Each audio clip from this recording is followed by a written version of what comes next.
ವೇದಿಕೆಯನ್ನು ತೆರವುಗೊಳಿಸಬೇಕು. ಅತಿಥಿಗಳನ್ನ ಹೊರತುಪಡಿಸಿ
ದಯಮಾಡಿ ಅತಿಥಿಗಳು ವೇದಿಕೆಗೆ ಹೋಗಲಿಕ್ಕೆ ನೀವು ಮಧ್ಯದಲ್ಲಿ ಜಾಗ ಬಿಟ್ಟು ಪಕ್ಷಕ್ಕೆ ಸಾಲಾಗಿ ನಿಲ್ಲಬೇಕು. ದಯಮಾಡಿ ಮಹಿಳೆಯರು ಮತ್ತು ಮಹಿಳೆಯರು ವಿನಂತಿ ಮಾಡಿಕೊಡ್ತಾರೆ.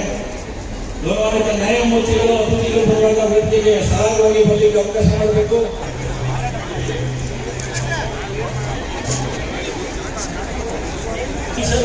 ಸೇವಕರಾಗಿ ಸ್ವಯಂ ಶಿಸ್ತಿನಿಂದ ಈ ಕಾರ್ಯಕ್ರಮ ಯಶಸ್ವಿಗೊಳಿಸಬೇಕಾಗಿದೆ. ದಯಮಾಡಿ ಎಲ್ಲ ಮಹಿಳೆಯರು ವಿನಂತಿ ಮಾಡ್ತೀನಿ. ಮತ್ತೆ ಮಧ್ಯದಲ್ಲಿ ಅತಿಥಿಗಳು ವೇದಿಕೆಗೆ ಬರಲಿಕ್ಕೆ ಅವಕಾಶ ಮಾಡಿಕೊಡ್ಬೇಕು. ಗೊಂದಲ ಮಾಡಬಾರ್ದು, ನೂಕು ಮಾಡಬಾರ್ದು. ದಯಮಾಡಿ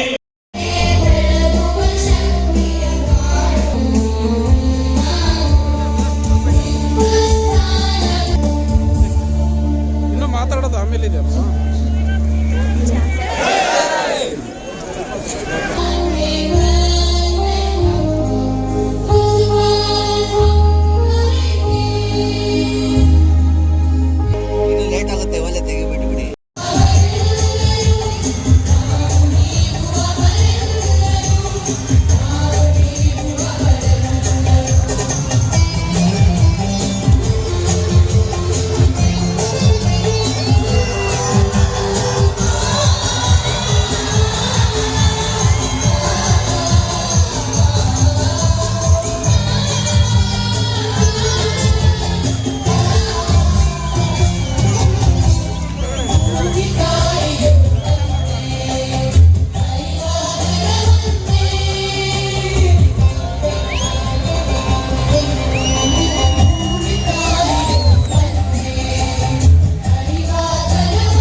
ನಿಶ್ಶಬ್ದವಾಗಿರಬೇಕು.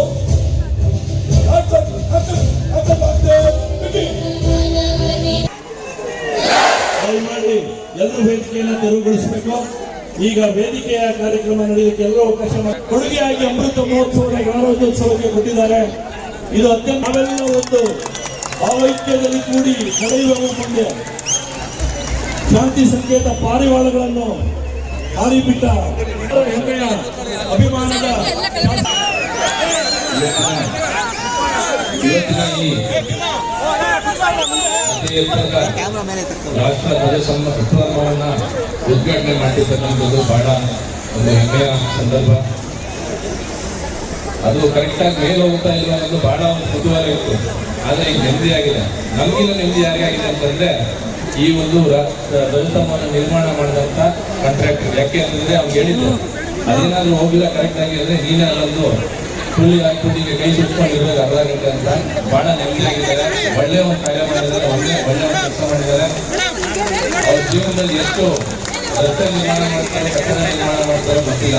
ಹಾಗಾಗಿ ಮಾಡ್ತಕ್ಕಂಥ ಒಂದು ಪುಣ್ಯ ಕೆಲಸ ಇದ್ದಿಲ್ಲ. ಯಾವತ್ತೂ ಕೂಡ ಇದು ಎಲ್ಲರೂ ನೆನಪಿಟ್ಕೊಳ್ತಕ್ಕಂಥ ಕೆಲಸ. ನೀವು ಅಷ್ಟೇ ಜೀವನದಲ್ಲಿ ನೆನಪಿಟ್ಕೊಳ್ತಕ್ಕಂಥ ಒಂದು ಕೆಲಸವನ್ನು ಮಾಡಿದ್ದಾರೆ. ಇವತ್ತಿನ ಈ ಒಂದು ಕಾರ್ಯಕ್ರಮಕ್ಕೆ ಆಗಮಿಸಿರ್ತಕ್ಕಂಥ ನಮ್ಮ ನಿಮ್ಮೆಲ್ಲರ ಹಿರಿಯರು, ಸಂವಿಧಾನ ತಜ್ಞರು, ನ್ಯಾಯಾಧೀಶರು, ನಿವೃತ್ತ ನ್ಯಾಯಾಧೀಶರಾದಂಥ ನಾಗಮೋಹನ್ ದಾಸ್ ಅವರಿಗೆ ಈ ಸಂದರ್ಭದಲ್ಲಿ ತಮ್ಮೆಲ್ಲರೂ ಪರವಾಗಿ ನಾನು ಸ್ವಾಗತವನ್ನು ಕೊಡ್ತಾ ಈ ಒಂದು ಕಾರ್ಯಕ್ರಮವನ್ನು ರೂಪಿಸಿ ಕನಸನ್ನು ಕಂಡು ಈ ಒಂದು ಅತಿ ದೊಡ್ಡ ಒಂದು ಧ್ವಜಸ್ತಂಭವನ್ನು ನಿರ್ಮಾಣ ಮಾಡಬೇಕು ನಮ್ಮ ಕ್ಷೇತ್ರದಲ್ಲಿ. ಯಾರು ಕೂಡ ಮಾಡಿರೋ ಬೆಂಗಳೂರಿನಲ್ಲಿ ಅಂತ ಧ್ವಜಸ್ತಂಭವನ್ನು ನಾವು ಮಾಡಬೇಕು ಅಂತ ಒಂದು ಕನಸನ್ನು ಕಂಡು ಅದನ್ನು ಕಾರ್ಯರೂಪಕ್ಕೆ ತಂದು ಅನುಷ್ಠಾನ ಮಾಡಿದಂಥ ನಮ್ಮ ವಿಜಯನಗರ ಶಾಸಕರಾದಂಥ ಎಂ ಕೃಷ್ಣಪ್ಪನವರಿಗೆ ಹಾಗೂ ಕುಟುಂಬದಂಥ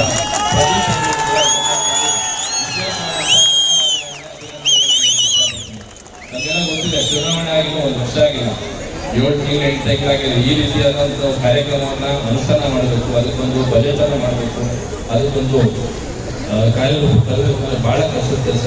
ಅದನ್ನ ಮಾಡಿಕೊಡ್ತಾರೆ.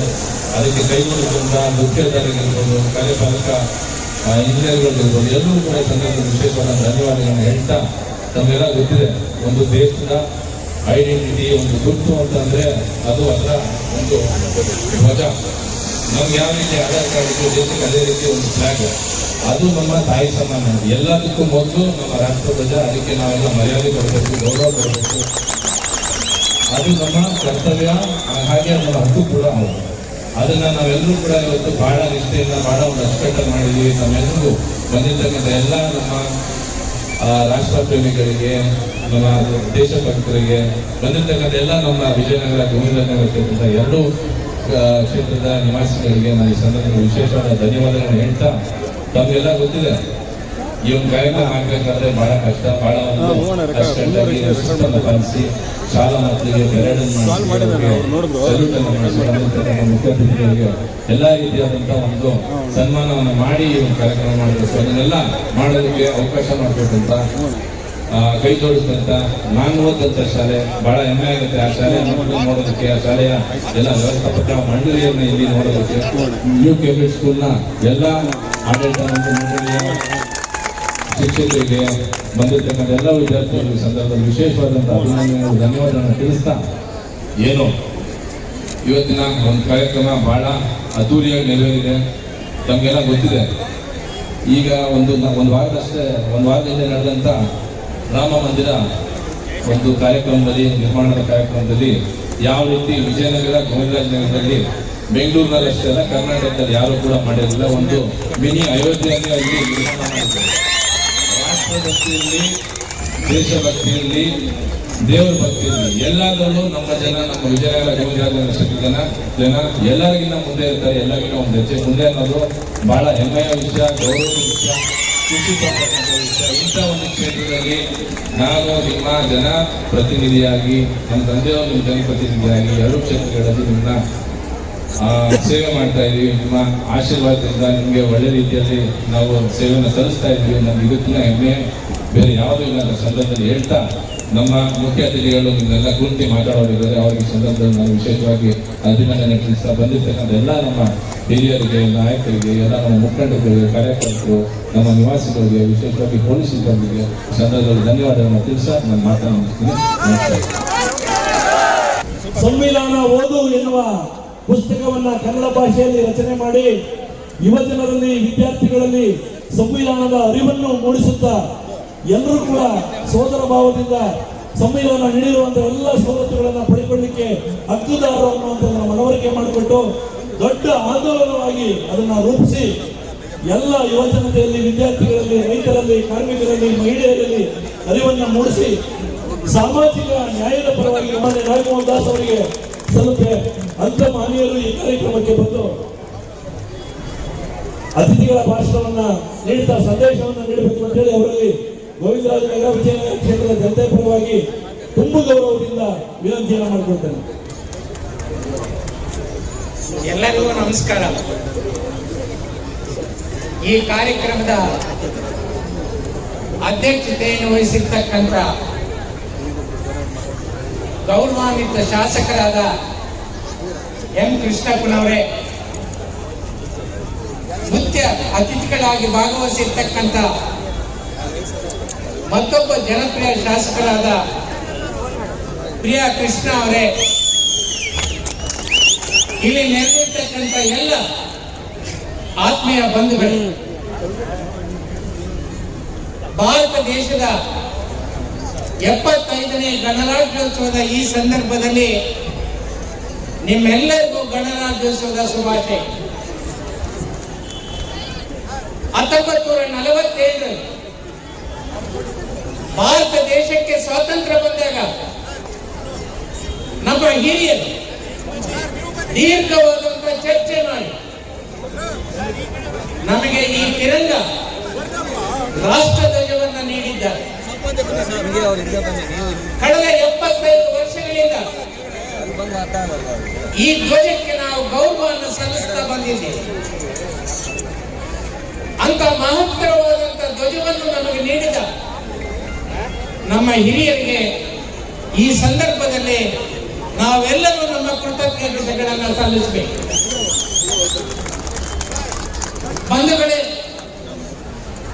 ನಮ್ಮ ರಾಷ್ಟ್ರ ಧ್ವಜದಲ್ಲಿ ಕೇಸರಿ ಬಣ್ಣ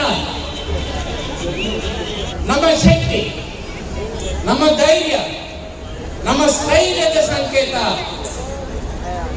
ಬಿಳಿ ಬಣ್ಣ ಶಾಂತಿ ಮತ್ತು ತ್ಯಾಗದ ಸಂಕೇತ. ಹಸಿರು ಬಣ್ಣ ಶುಭ ಸೂಚನೆ ಮತ್ತು ಅಭಿವೃದ್ಧಿಯ ಸಂಕೇತ. ಮಧ್ಯದಲ್ಲಿ ಒಂದು ಚಕ್ರ ಇದೆ, ಅದು ಅಶೋಕನ ಚಕ್ರ.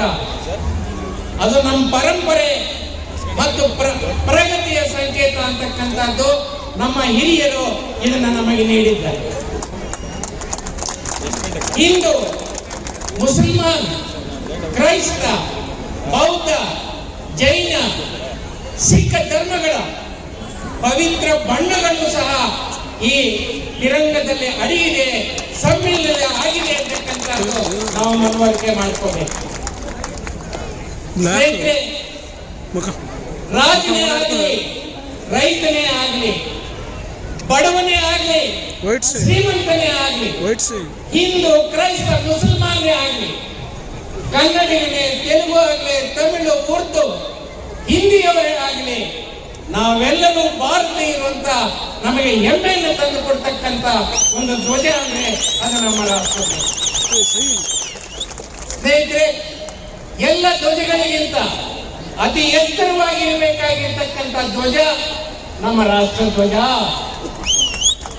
ಇಡೀ ಬೆಂಗಳೂರು ಶಹರದಲ್ಲಿ ಅತಿ ಎತ್ತರವಾದಂತ ಧ್ವಜಸ್ತಂಭವನ್ನು ನಿರ್ಮಾಣ ಮಾಡಿ ನಮ್ಮ ರಾಷ್ಟ್ರ ಧ್ವಜವನ್ನ ಆರುವಂತೆ ಅವಕಾಶ ಮಾಡಿಕೊಟ್ಟಿರ್ತಕ್ಕಂಥ ಶ್ರೀಯುತ ಕೃಷ್ಣಪ್ಪನವರಿಗೆ, ಪ್ರಿಯಾ ಕೃಷ್ಣ ಅವರಿಗೆ ಅಭಿನಂದನೆಗಳನ್ನು ನಾನು ಸಲ್ಲಿಸ್ತೀನಿ.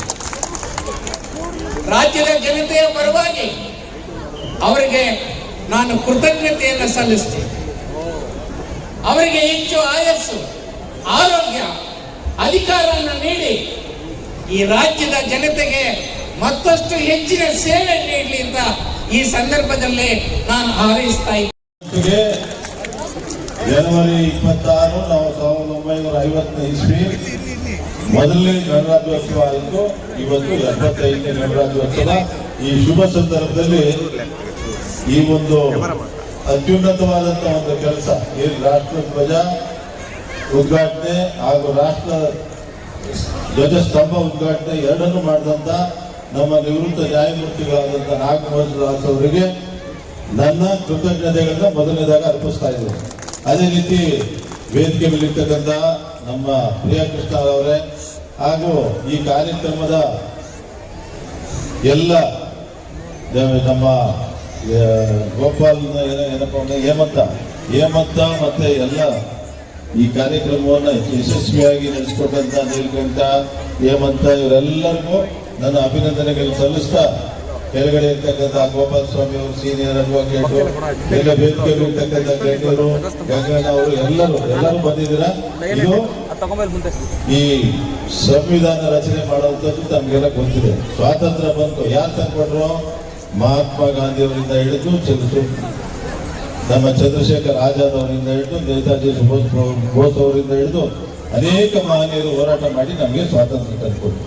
ಆದರೆ ನಮ್ಮದೇ ಆದಂಥ ಒಂದು ಸಂವಿಧಾನ ಇರಲಿಲ್ಲ. ನಿಮಗೆಲ್ಲ ನಮ್ಮ ಸಂವಿಧಾನ ಚಾಲನೆಗೆ ಬರಕ್ಕೆ ಮೊದಲು ಏನಿದ್ದೇಳಿ, ಯಾರು ಟ್ಯಾಕ್ಸ್ ಕಟ್ತಾವನೆ, ಕಂದಾಯ ಕಟ್ತಾನೆ ಅವನು ಮಾತ್ರ ಓಟ್ ಇತ್ತು. ಇವಾಗ ಯಾರ್ಯಾರು ಓಟ್ ಐತೆ? ಮೋದಿಗೂ ಒಂದೇ ಓಟು, ನನಗೂ ಒಂದೇ ಓಟು, ನಾಗಮೋಹನ್ ದಾಸ್ ಅವ್ರಿಗೂ ಒಂದೇ ಓಟು, ರಾಷ್ಟ್ರದ ಪ್ರಥಮ ಪ್ರಜೆ ದ್ರೌಪದಿ ಮುರ್ಮು ಅವ್ರಿಗೂ ಒಂದೇ ಓಟು ಅಲ್ವಾ? ಆ ರೀತಿ ಸರ್ವರನ್ನು ಸಮಾನವಾಗಿ ಕಾಣುವಂತ ಒಂದು ಸಂವಿಧಾನವನ್ನ ರೂಪಿಸಿಕೊಟ್ಟವರು ಯಾರು? ನೆಹರೂರವರು ಏನ್ ಮಾಡಿದ್ರು, ಇದಕ್ಕೆ ಒಂದು ಸಂವಿಧಾನ ಬೇಕು ನಮ್ಗೆ ಅಂತೇಳಿ ಸ್ವಾತಂತ್ರ್ಯ ಬಂದ ಮೇಲೆ ಒಂದು ಸಮಿತಿ ರಚನೆ ಮಾಡಿದ್ರು. ಅದಕ್ಕೆ ಅಧ್ಯಕ್ಷತೆಯನ್ನ ನಮ್ಮ ಅಂಬೇಡ್ಕರ್ ಅವರು ವಹಿಸಿದ್ರು. ನೆಹರೂರವರು ಅವರಿಗೆ ನಮ್ಮ ಸಂವಿಧಾನ ಬರಬೇಕು ಅಂತೇಳಿ ಒಂದು ಒಳ್ಳೆ ರಚನೆ ಮಾಡಿ ಅಂತ. ಇವತ್ತು ಸಾಹೇಬ್ರು ಎಲ್ಲ ಹೇಳಿದ್ದಾರೆ. ಇವತ್ತು ಇಂಗ್ಲೆಂಡ್ ನಮ್ಮನ್ನು ಆಳಿದ್ರಲ್ಲ 200 ವರ್ಷ, ಅವರಿಗೆ ಲಿಖಿತವಾದಂತ ಸಂವಿಧಾನ ಇಲ್ಲ, ಗೊತ್ತಾಯ್ತಾ? ಅಲಿಖಿತ ಸಂವಿಧಾನ ಅದು ಕನ್ವೆನ್ಷನ್ ಮೇಲೆ ಹೋಗ್ತದೆ. ಅದೇ ರೀತಿ ನಮ್ಮ ಅಮೆರಿಕದಲ್ಲಿ ಲಿಖಿತ ಸಂವಿಧಾನ ಇದೆ. ಎಲ್ಲ ದೇಶಗಳ ಸಂವಿಧಾನವನ್ನ ಸ್ಟಡಿ ಮಾಡಿ ನಮ್ಮ ಭಾರತಕ್ಕೆ ವೈವಿಧ್ಯತೆಯಲ್ಲಿ ಏಕತೆ, ಏನ್ ಹೇಳಿ, ಸಾವಿರಾರು ಭಾಷೆ, ಸಾವಿರಾರು ಜಾತಿ, ಸಾವಿರಾರು ಧರ್ಮಗಳು ಅಲ್ವೇನಪ್ಪ, ಇಂಥದನ್ನೆಲ್ಲ ಒಗ್ಗೂಡಿಸಿ ನಾವು ಅಖಂಡವಾದಂಥ ಭಾರತ ಯಾವತ್ತಾದ್ರೂ ಸ್ಟ್ಯಾಂಡರ್ಡ್ ಆಗಿ ಇರಲೇಬೇಕು ಅಂದ್ರೆ ಅದು ನಮ್ಮ ಸಂವಿಧಾನದ ರಚನೆ ಮಾಡಿದಂಥ ಅಂಬೇಡ್ಕರ್ ಅವರಿಗೆ ಸಲ್ತದೆ. ಅದನ್ನ ನೆಹರೂರವರು ಅಕ್ಸೆಪ್ಟ್ ಮಾಡಿಕೊಂಡ್ರು. ಯಾವಾಗ?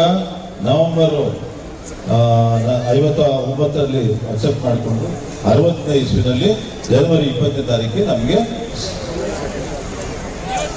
ನಾವು 1950ನೇ ಇಸ್ವಿ ಜನವರಿ 26ನೇ ತಾರೀಕು ಅದನ್ನ ಚಾಲನೆ ಕೊಟ್ಟರು. ಇವತ್ತು ನಮ್ಮ ರಾಷ್ಟ್ರಧ್ವಜ ಹಾರಿಸೋದು ಯಾರಲ್ಲಿ? ರಾಷ್ಟ್ರಪತಿಗಳು. ಇಂಡಿಪೆಂಡೆನ್ಸ್ ಡೇಗೆ ಹಾರಿಸೋದು ಯಾರು? ಪ್ರಧಾನಮಂತ್ರಿಗಳು. ಈ ಒಂದು ಇಷ್ಟೊಂದು 140 ಕೋಟಿ ಇದ್ದಂತ ಜನ ಯಾವತ್ತಾದ್ರೂ ಈ ಸಂವಿಧಾನವನ್ನ ಚೆನ್ನಾಗಿರೋದಕ್ಕೆ ಮಾತ್ರನೇ, ಪಕ್ಕದಲ್ಲಿ ನೋಡಿ ಪಾಕಿಸ್ತಾನ ಇರ್ಬೋದು, ಬಾಂಗ್ಲಾದೇಶ ಇರ್ಬೋದು, ಶ್ರೀಲಂಕಾ ಇರ್ಬೋದು, ಎಲ್ಲ ಕಡೆ ಏನೋ ಮಿಲಿಟರಿ ರೂಲು ಅವಾಗ ಬರೋದು ಹೋಗೋದು ಇದೆಲ್ಲ ನಡೀತಾ ಇದೆ. ಆದ್ರೆ ಇಂಡಿಯಾದಲ್ಲಾಗಿದೆಯಾ? ಯಾಕೆ ಹೇಳಿ? ಅಷ್ಟು ಭದ್ರವಾಗಿದೆ ನಮ್ಮ ಸಂವಿಧಾನ. ಯಾರು ಇದನ್ನ ಅಲುಗಾಡ್ಸಕ್ಕಾಗೋದಿಲ್ಲ. ತಾವು ನೀವು ಎಲ್ಲರೂ ಅಷ್ಟೇ ಈ ಸಂವಿಧಾನವನ್ನು ಪಾಲನೆ ಮಾಡಿ ಎಲ್ಲರೂ ಸಮಾನರು. ಯಾವ ಜಾತಿಯಿಂದಾಗ್ಲಿ, ಭಾಷೆಯಿಂದಾಗ್ಲಿ, ಧರ್ಮದಿಂದಾಗ್ಲಿ ನಾವು ಭೇದ ಭಾವ ಮಾಡಬಾರ್ದು ಅನ್ನೋದನ್ನು ನಮ್ಮ ಸಂವಿಧಾನ ಹೇಳ್ಕೊಟ್ಟಿದೆ. ನಾವೆಲ್ಲ ಪ್ರೀತಿ ವಿಶ್ವಾಸದಿಂದ ಇದೇ ರೀತಿ ಇರೋಣ ಅಂತ ಹೇಳಿ ಈ ಒಂದು ಸಣ್ಣದಾಗಿ ಏನ್ ಹೇಳಿ, ಈ ರಾಷ್ಟ್ರಧ್ವಜದ ಇಷ್ಟೊಂದು ದೊಡ್ಡ ಕಲ್ಪನೆನ ಕಲ್ಪಿಸ್ಕೊಟ್ಟಿದ್ದು ಯಾರಪ್ಪ? ನಾನು ಎಲ್ಲರೂ ಕೇಳಿದ್ರು, ಏನ್ ಸರ್ ಬಹಳ ಚೆನ್ನಾಗಿ ಮಾಡಿಸ್ಕೊಟ್ಟಿದ್ದೀರಾ, ಹೈ ಕ್ಲಾಸ್, ಏನ್ ಸರ್ ತಲೆ ನಿಮ್ದು? ನಂದೆಲ್ಲಪ್ಪ ತಲೆ ಇದು. ನಮ್ಮ ಚಿಕ್ಕ ಮಗ ಪ್ರದೀಪ್ ಕೃಷ್ಣ ಅಂತ ಇದ್ದಾರೆ, ಅವರು ಈ ತರ ಮಾಡ್ಲೇಬೇಕು ಅಂತ ಹೇಳಿ ಹೇಳಿದ್ದು ಮಾಡಿದ್ದಪ್ಪ ಇದು, ಗೊತ್ತಾಯ್ತಾ? ನನ್ನೇನು ತಲೆ ಇಲ್ಲ ಇದರಲ್ಲಿ. ಆಗ ನಿಜವಾಗಿ ಎಲ್ಲರೂ ಅಪ್ರಿಸಿಯೇಷನ್ ಮಾಡುವಾಗ ನನಗೂ ಬಹಳ ಖುಷಿ ಆಯಿತು. ಇಂಥ ಒಂದು ರಾಷ್ಟ್ರ ಪ್ರೇಮದ ಧ್ವಜಸ್ತಂಭ ನಾವು ಮಾಡಿಕೊಟ್ಟಿದ್ದು ನಮ್ಮ ವಿಜಯನಗರ ಕ್ಷೇತ್ರದ ಎಲ್ಲ ಜನಕ್ಕೂ, ಗೋವಿಂದರಾಜನಗರ ಕ್ಷೇತ್ರದ ಇಡೀ ಬೆಂಗಳೂರಿಗೆನೆ ಇದೊಂದು ಮಾದರಿ ಆಗಿರ್ತದೆ. ಇಂಥ ಒಂದು ರಾಷ್ಟ್ರ ಧ್ವಜವನ್ನ, ರಾಷ್ಟ್ರ ಧ್ವಜ ಸ್ತಂಭವನ್ನು ಮಾಡಿಸಿದಂತ ಎದಕ್ಕೆ ಕಷ್ಟಪಟ್ಟಂತ ಎಲ್ಲ ಕಾಂಟ್ರಾಕ್ಟ್ ಹುಡುಗರು, ಇಂಜಿನಿಯರ್ಸು ಎಲ್ಲ ಹಗಲು ರಾತ್ರಿ ಕೆಲಸ ಮಾಡಿ ಪಾಪ 26ನೇ ತಾರೀಕಿಗೆ ಚಾಲನೆ ಮಾಡಬೇಕು ಅನ್ನೋ ಉದ್ದೇಶದಲ್ಲಿ ಬಹಳ ಆತುರವಾಗಿ ಪಾಪ ಒಂದು ತಿಂಗಳಿಂದ ಮಾಡಿದ್ದಾರೆ. ಅವರಿಗೆ ನನ್ನ ಅಭಿನಂದನೆಗಳು. ಅದೇ ರೀತಿ ನನಗೆ ಈ ಐಡಿಯಾ ಕೊಟ್ಟಂತ ಪ್ರದೀಪ್ ಕೃಷ್ಣ ಅವ್ರಿಗೂ ನನ್ನ ಅಭಿನಂದನೆಗಳನ್ನು ಹೇಳ್ತಾ, ಈ ಸಮಾರಂಭದಲ್ಲಿ ತಾವೆಲ್ಲ ಬಂದು ಭಾಗವಹಿಸಿ ಇಂಥ ಒಂದು ಅಭೂತಪೂರ್ವವಾದಂಥ ಒಂದು ಸಮಾರಂಭವನ್ನ ಯಶಸ್ವಿಯಾಗಿ ನಡೆಸಿಕೊಟ್ಟು ಎಲ್ಲರೂ ರಾಷ್ಟ್ರ ಪ್ರೇಮವನ್ನ ಮೆರೆದಿದ್ದೀರಾ. ಅದಕ್ಕೆ ನಿಮ್ಮೆಲ್ಲರಿಗೂ ಅಭಿನಂದನೆಗಳು ಹೇಳ್ತಾ ನನ್ನ ಮಾತು ಮುಗಿಸ್ತೀನಿ. ನಮಸ್ಕಾರ, ಜೈ ಹಿಂದ್. ಗ್ಯಾರಂಟಿ ಅವಾರ್ಡ್ ತಗೊಂಡಂತ ಮಿಲಿಟರಿ ಎಕ್ಸ್ ಸರ್ವಿಸ್ ಮೆನ್ಗಳೆಲ್ಲ ಬಂದಿದ್ದಾರೆ, ಅವರ ಮನೆಯವರೆಲ್ಲ ಬಂದಿದ್ದಾರೆ, ಅವರ ಒಬ್ಬ ಮಗ ಗ್ಯಾರಂಟಿ ಅವಾರ್ಡ್ ತಗೊಂಡಂತ ಒಬ್ಬ ಮಗ ಹಸುವಿಗಿದ್ದಾನೆ. ಆದ್ರೂ ಅವ್ರ ತಾಯಿಯವರೆಲ್ಲ ಬಂದಿದ್ದಲ್ಲಿ ಗುಣಸಾಗರದಿಂದ ಅವ್ರ ತಾಯಿ ಬಂದು ಪಾರ್ಟಿಸಿಪೇಟ್ ಮಾಡಿದ್ದಾರೆ. ಲಕ್ಷ್ಮೀ ಪಾಟೀಲು ಎಲ್ಲರಿಗೂ ನಾನು ಅಭಿನಂದನೆ ಹೇಳ್ತಾ, ಅದೇ ರೀತಿ ಈ ಒಂದು ಕಾರ್ಯಕ್ರಮಕ್ಕೆ ಬಂದು ನಮ್ಮನ್ನೆಲ್ಲ ಮೀಡಿಯಾದಲ್ಲಿ ಎಲ್ಲ ಮೀಡಿಯಾದಲ್ಲೂ ನಮ್ಮನ್ನೆಲ್ಲ ತೋರಿಸಿ ರಾಷ್ಟ್ರಧ್ವಜವನ್ನು ತೋರಿಸಿ ಇಂಥ ಒಂದು ಅಭೂತಪೂರ್ವವಾದಂತ ಒಂದು ಸಂಸ್ಮರಣೀಯವಾದಂತ ಒಂದು ಅಕೇಶನ್ ಎಲ್ಲರಿಗೂ ತಿಳಿಸ್ಕೊಡ್ತಾ ಇರ್ತಕ್ಕಂಥ ನಮ್ಮ ಮೀಡಿಯಾದವ್ರಿಗೂ ನನ್ನ ಕೃತಜ್ಞತೆಗಳು ಹೇಳ್ತಾ, ಅದೇ ರೀತಿ ಇನ್ನೊಂದು ಇಲ್ಲಿ 1 ಕಿಲೋಮೀಟರ್ ಸುತ್ತಳತೆಯಲ್ಲಿ ಪ್ರದೀಪ್ ಕೃಷ್ಣ ಅವರು ಇಲ್ಲಿ ನಿಮ್ಗೆಲ್ಲ ಗೊತ್ತಿದೆ, IAS ಕಾಂಪಿಟೇಟಿವ್ ಎಕ್ಸಾಮಿನೇಷನ್ ಓದೋಕೆ ಬೇಕಾದಷ್ಟು ಸ್ಕೂಲ್ಗಳಿದೆ, ಕಾಲೇಜುಗಳಿದೆ, ಅಂದ್ರೆ ಸ್ಟಡಿ ಸೆಂಟರ್ಸ್. ಅವ್ರಿಗೆಲ್ಲ ಫ್ರೀ ಆಗಿ ವೈಫೈ ಮಾಡಿಕೊಡೋದಕ್ಕೆ ಪ್ರದೀಪ್ ಕೃಷ್ಣ ಅವರು ಒಪ್ಕೊಂಡಿದ್ದಾರೆ ಅಂತ ನಿಮ್ಗೆಲ್ಲ ಇಷ್ಟಪಡ್ತೀನಿ.